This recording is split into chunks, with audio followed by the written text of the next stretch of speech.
Representative Foxx attacked him and attacked his teachers and said that his teachers were indoctrinating him with propaganda. How do you even explain that to a 10-year-old? You just heard from a furious Greensboro mom quoting what a North Carolina Congresswoman wrote in a letter to her 10-year-old son, Christian Mango. He's a fourth grader at Canterbury School in North Greensboro. This is the Fox 8 10 o'clock news. I'm Katie Nordine. And I'm Neil McNeil. After his teacher assigned his class to write a persuasive essay on a topic of his choice, Christian decided to write about why the federal government should provide tax rebates to those who buy electric vehicles. He then decided to mail a copy of his essay to North Carolina Republican Congresswoman Virginia Foxx, whose 5th district stretches from the mountains to the northern suburbs of the Piedmont Triad, including the bulk of Greensboro. Well, needless to say, Fox's response wasn't what Christian or his mom expected. Fox 8's Justin Lundy spoke with both of them. Justin joins us here in the studio.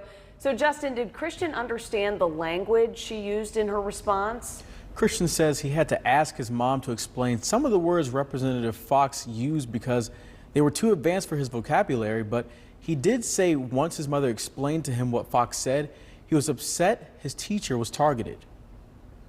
2038 is only 12 years away, and you and your classmates will be responsible for the debt. A message from Republican North Carolina Congresswoman Virginia Foxx that was sent to 10-year-old Christian Mango. Christian says certain words she said, I could understand like half of it, not all of it. His mother, Emily Mango, says the reply from Foxx was in regards to an assignment from Christian's teacher at Canterbury School in Greensboro. Christian and his class, they're in 4th grade, they wrote a persuasive essay of their choosing, and they mailed it off to a representative, a CEO, whoever the decision maker was that could be influential in hearing their persuasive essay points. Christian says the topic he chose, we should have a $5,000 tax rebate for electric cars because they're better than normal cars. They're better for the environment, you pay less, and there's no gas. Christian says in April he mailed the essay to Foxx in a Canterbury school envelope with 4th grade on the return address. A few weeks later, the school received this letter from Representative Foxx via email. While the Congresswoman thanked the 10-year-old for contacting her, she disagreed with his proposal. Foxx cited 6 articles from news organizations such as Fox News and Wall Street Journal. But towards the end of her response, she attacked Christian's teacher. Ask your teacher to explain propaganda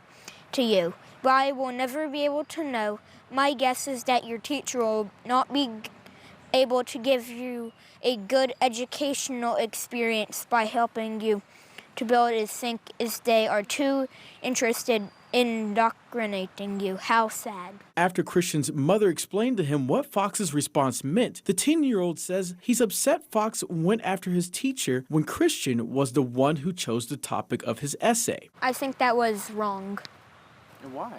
Because the school didn't do anything. Emily Mango slammed Fox's response on social media and is now demanding an apology. When Representative Foxx attacked him and attacked his teachers and said that his teachers were indoctrinating him with propaganda, how do you even explain that to a 10-year-old in 4th grade?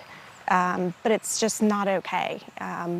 We told my son it's not an okay response. Nobody should talk to a child like that, and nobody should attack teachers like that. She crossed the line. We reached out to Representative Foxx's office about whether she wrote this response or someone else on her team did, and we also asked if she planned and apologized to Christian and his teachers for her remarks, and we're still waiting for a response. Justin, thank you. Democratic North Carolina State Senator Michael Garrett, who represents District 27, which includes parts of Guilford County, including areas in and around Greensboro, shared a long posting on his Facebook page about Fox's response. It reads in part, "We are temporary custodians of these seats. We do not own them. They belong to the people. They belong to the kids in our classrooms. They belong to the boy who put a stamp on an envelope and trusted democracy to answer back. You do not slam the door on a child reaching for democracy. You hold it open, you kneel down, you answer. That is the whole job, that is the whole job.